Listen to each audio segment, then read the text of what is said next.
Chapter 13. Stowaways. For the next 4 hours, even though the donut shop got quite busy at times, nobody bothered the sleeping children. When Adam finally woke up, he looked out of the window at the clock on the street corner. It was a little after 10 o'clock in the morning.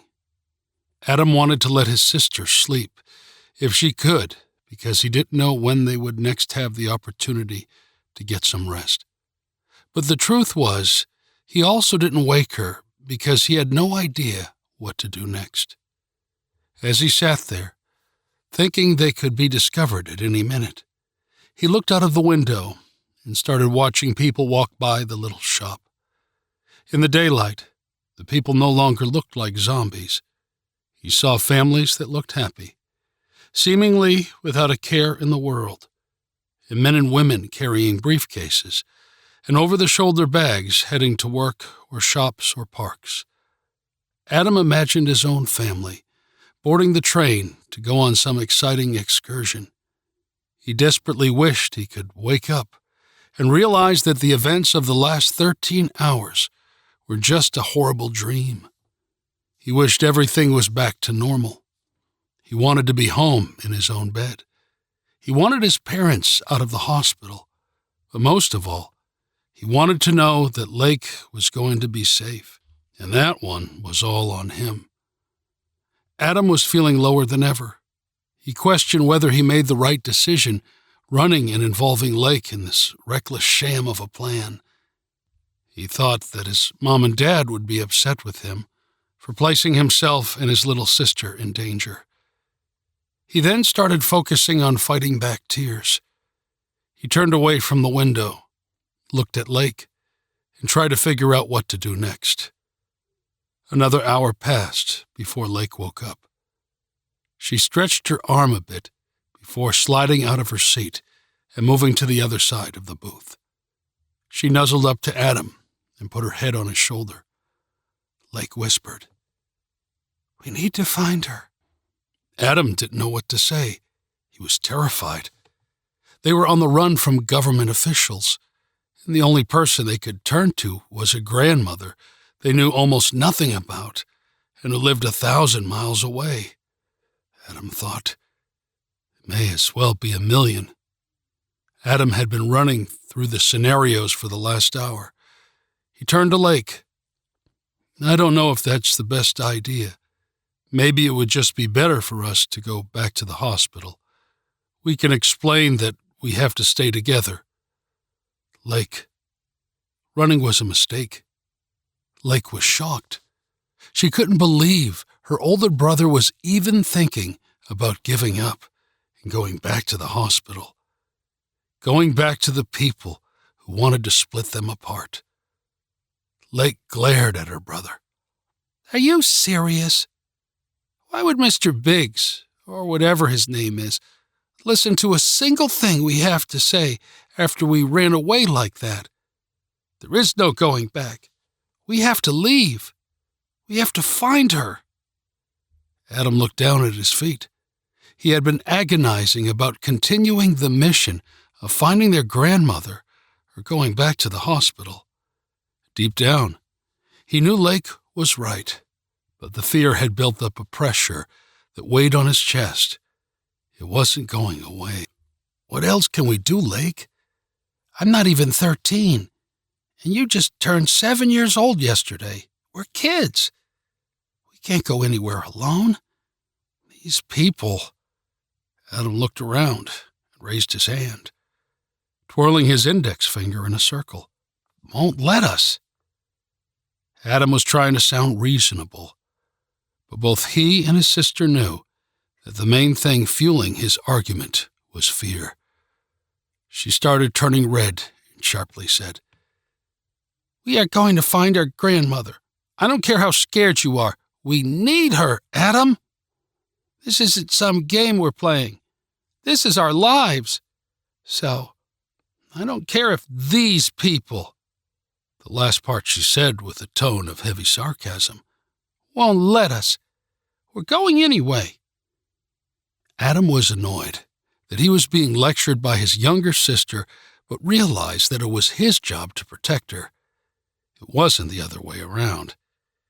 He whispered, "Okay, we'll try."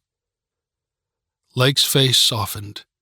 She smiled and said in her best Yoda impersonation, "There is no try, only do." Adam playfully shook his head and smiled back at his little sister. He thought to himself, "She is so brave. Yesterday, she turned 7. When I was 7 years old, I couldn't even ride a 2-wheel bike."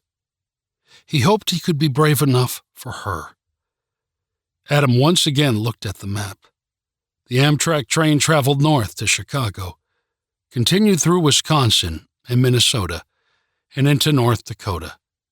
He brought 2 more donuts, and they exited the little shop. Lake asked, "How are we going to buy tickets?" Adam thought for a few seconds, running all the possible ideas in his head, looking for the plan that resulted in the least damage. He finally responded, "We're not. We're just going to board the next train heading north." It didn't sound like a great plan, but Lake didn't have a better idea. So she decided to put all her trust in her brother and followed him back across the street. When they reached the platform, the kids positioned themselves near a large pillar on the far end. This time, the platform was crowded, holding approximately 50 to 60 people. None of them paid any attention to the wannabe stowaways. Instead, everyone's attention seemed to be focused on the middle of the platform, directed at a chaotic family of 7. The father was holding at least 6 different bags, 2 in each hand, 1 over the shoulder, and a rather large backpack. The mother was yelling at and trying to corral her 5 kids, who were all running around the structure screaming.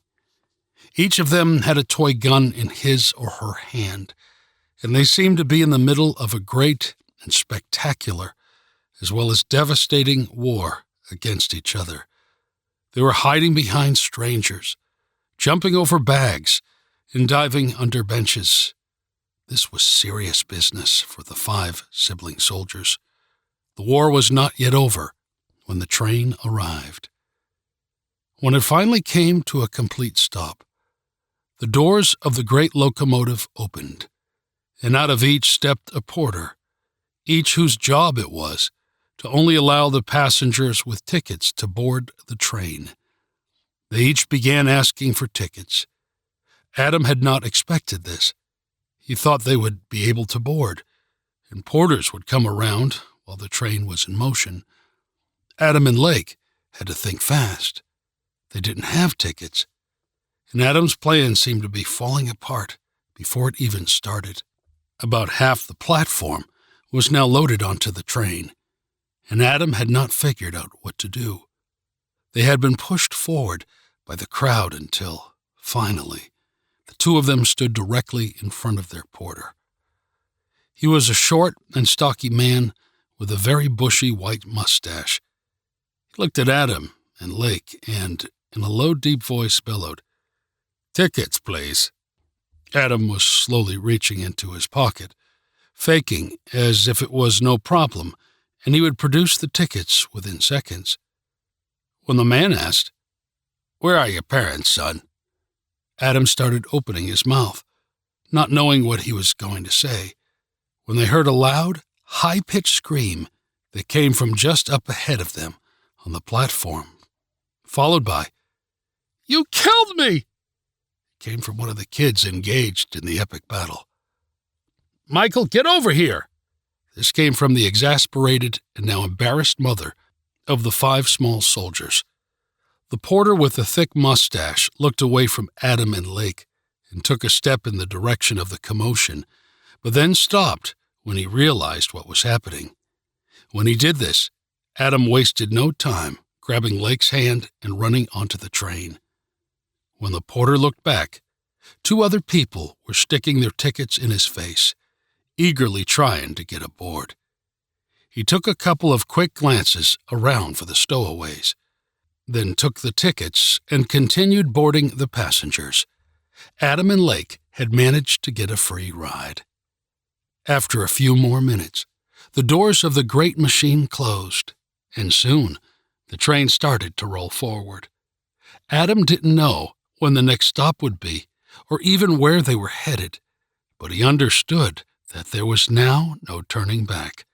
They had begun their journey north, but where exactly were they going?